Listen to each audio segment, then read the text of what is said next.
మీలో కుంభరాశి వాళ్ళు చాలామంది ఉండుంటారండి. గత 5 సంవత్సరాలుగా పడుతున్న కష్టాలు ఇంకా వేరే ఏ రాశి వారు కూడా పడుండరు.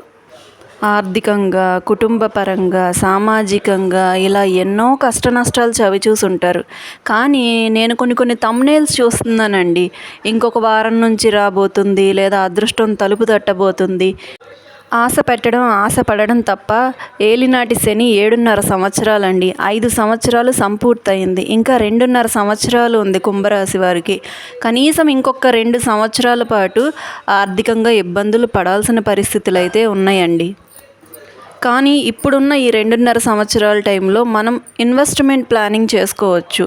కాస్త ఉన్నవాళ్ళు కానీ ఏదైనా కానీ కొత్త వ్యాపారాలకి, పెట్టుబడులకి, ముందస్తు ఆ వ్యాపారాలకి మనం పెట్టుబడులు పెట్టుకోవచ్చు. జరుగుబాటే ఇబ్బందిగా ఉంది, పెట్టుబడులు ఏంటండి అని నన్ను తిట్టుకోమాకండి. కాస్త బాగున్న వాళ్ళ గురించి చెప్పాను. మిగతా వాళ్ళ పరిస్థితులు అయితే మటుకు ఇంకొక 2 సంవత్సరాలు తట్టుకోగలిగితేనండి, వెళుతూ ఆ శనేశ్వర స్వామి తప్పకుండా మంచి చేసి వెళ్తారండి ఖచ్చితంగా.